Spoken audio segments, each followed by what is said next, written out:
justo decido parar el podcast, que le estaba yendo muy bien, y como que yo andaba un poquito abrumado de que había como mucha presión con el programa. Güey, o sea, en ese momento que llegaste al podcast, tu Sí. podcast era el número 1. Ajá. Y llevaba ahí un rato, siempre era la cara de Alex Fernández Sí. en número 1. Sí, güey, y para mi frágil autoestima eso era complicado, güey, porque era mucha presión como de seguir ahí, ¿no?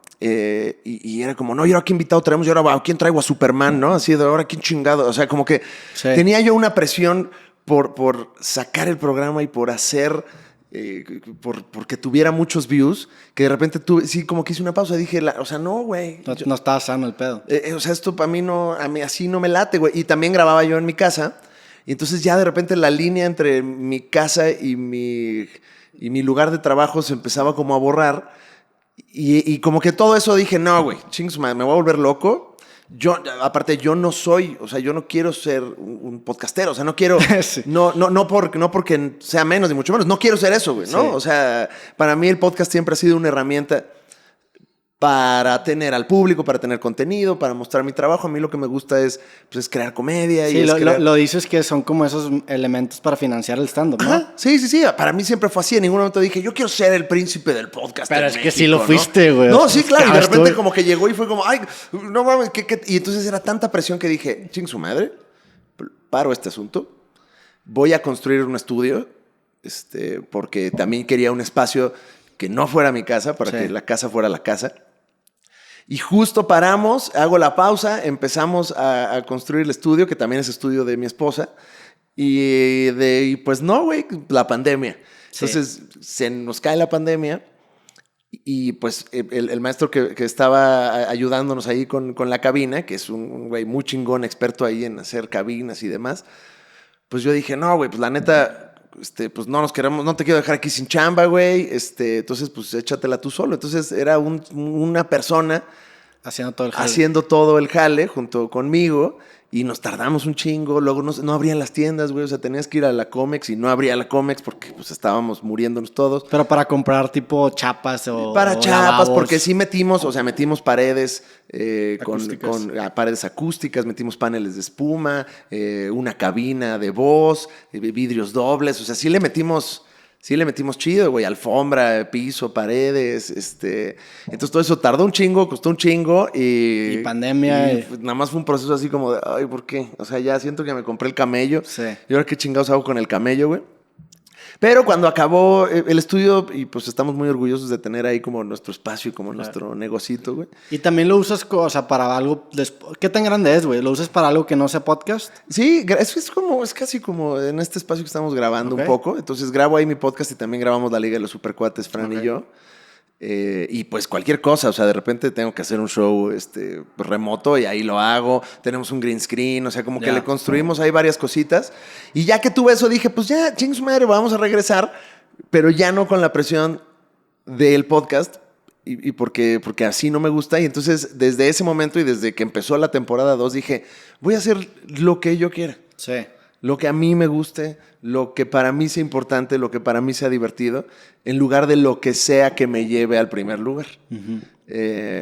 Y así empezamos la segunda temporada. Sí, se nota como un gusto más de tu parte en Sí. esta segunda temporada, porque sí, como que es un... Pues es como un release de presión. Y sí te sigo que el hecho de que el podcast, a lo mejor tú nunca decidiste llegar. O sea, es que Ajá. también fue, o sea, lo hiciste muy bien con los monólogos y como que, no sé, güey. Yo el primer podcast sí fue un monólogo tuyo y dije, no mames. O sea, el chile, este vato de la nada empieza con bullets y empieza a hablar de temas, güey. Sí. Y me di cuenta que también era como un proceso en el que era como un sparring, ¿no? Sí. Para un stand-up en el que tú, pues como que empiezas a probar ciertas cosas, ciertos temas. Sí, güey. ¿Pasó que evolucionaban ciertas cositas de tus monólogos a beats? ¿o no? Al show, no, como que siempre lo quise separar las dos. Ok. Y que veas en el podcast, pues la pendejada más económica y más improvisada, y en el show ya, pues es lo escrito, ¿no? O sea, de repente había ideas que sí, como que trataba de probar, pero no, como que no funcionaba, güey. Sí. Y pues el podcast empezó eso, yo solo, en mi casa ahí, en una esquina, y porque me divertía. conocía y porque me gustaba y porque era para mí entrenamiento para el podcast. Y pues de repente ya estás ahí tú entrevistando a gente nada más. Y digo como, no, güey, o sea, está chido, pero esto no es lo que yo quiero ahorita. Sí. ¿No? Sí, se volvió un lugar, güey, en donde la gente quería ir. O sea, que quiero ir al podcast de Alex Fernández, y era como un milestone. Y tú, o sea, tú a lo mejor querías nada más tener tu circulito para platicar con gente que te cae chido. Y no necesariamente querías ser como ese, porque me imagino que te empezaron a buscar gente que, oye, un espacio para acá y un espacio para acá. Chingo de bandas, de gente que no conocía. Y yo siempre, o sea, tenía yo como muy claro como ciertas convenciones y una era, si alguien va a venir a platicar conmigo, es alguien con quien quiero platicar, güey, ¿no? Es alguien que, lo que sea, pero es alguien con quien quiero estar, güey. Y de repente ya te hablan, oh, sí, tenemos aquí un violinista que quiere hablar contigo. Es como, no, pues no, la neta, no me late, güey.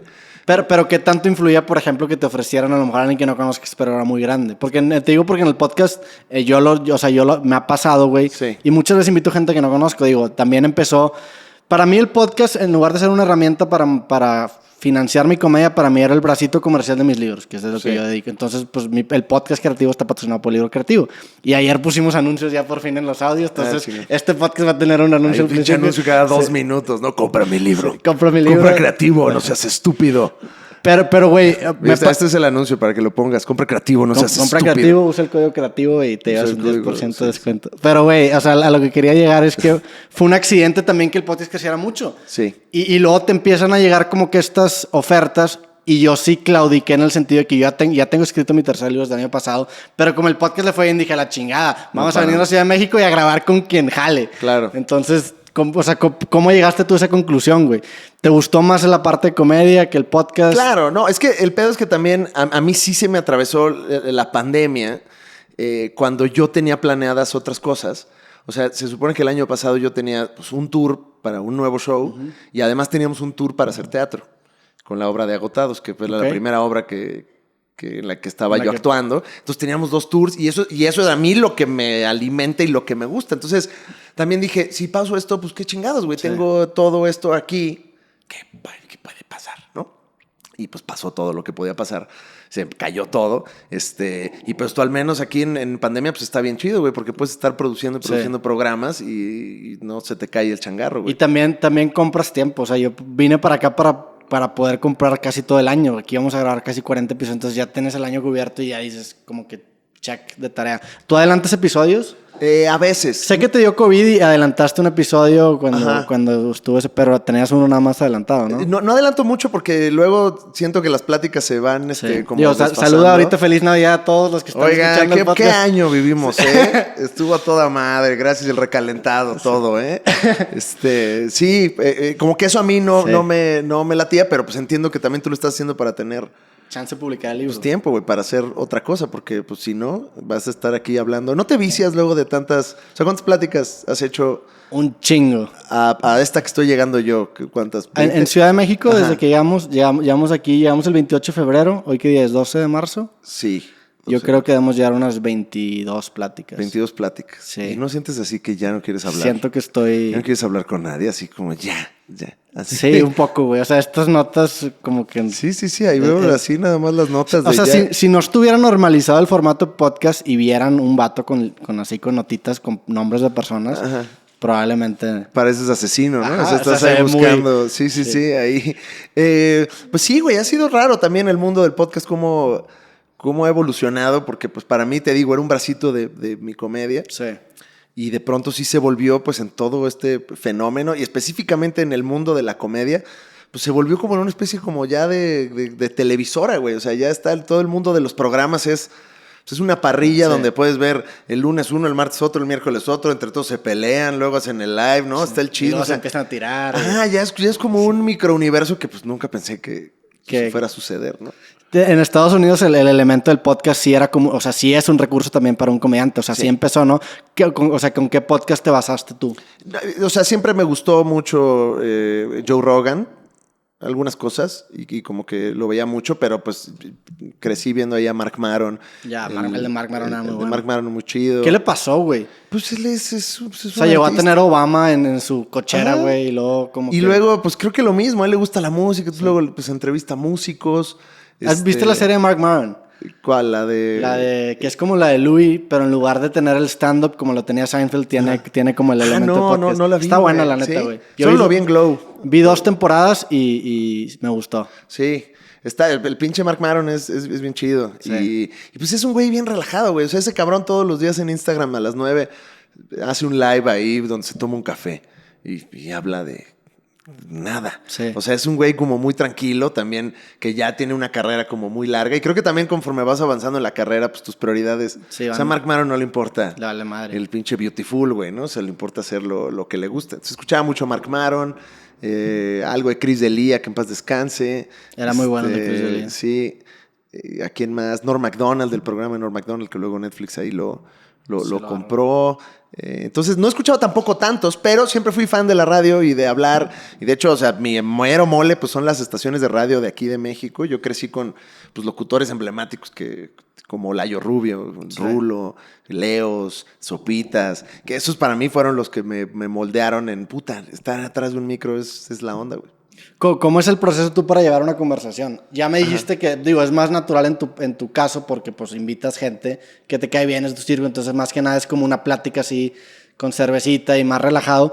Que o sea, para mí, por ejemplo, los primeros, y lo he dicho, para mí los primeros episodios con los invitados son los más cagantes y no en el sentido de que puta madre viene este pendejo, sino es... Clávate, investiga, entiende cómo viene. Y ya el segundo, pues es un poco más cotorreado. Y en tu caso fue muy así. O sea, el primero de que, hola, vamos No, y aparte era gira de medios. Ajá. Y entonces yo venía volado. Sí, o sea, se notaba, güey, que pues es como un slot en un programa y tú vienes a promocionar tu show. Entonces el primero es como... Y también por eso vine a Ciudad de México, para plantar esas semillitas para que los segundos capítulos sean en Monterrey y ya sea más como relajado. ¿Tú cómo lo llevas? O sea, ¿tienes tus bullets o...? Sí. ¿O cómo es? Ha evolucionado el proceso porque cuando yo producía y hacía todo el programa solo, pues para mí era, yo como que pensaba en un invitado y dije, va a venir este invitado para acá. ¿Qué me gustaría que la gente se llevara de este invitado? Y entonces como que hacia allá llevaba un poco la conversación, ¿no? Entonces para mí era como ¿qué quiero que la gente vea de esta persona o conozca de esta persona? A mí me gusta contar historias y soy alguien que lo mueve en las historias, entonces pues era la historia del invitado, para mí eso era lo importante, ¿no? Sí. Y en eso me enfocaba.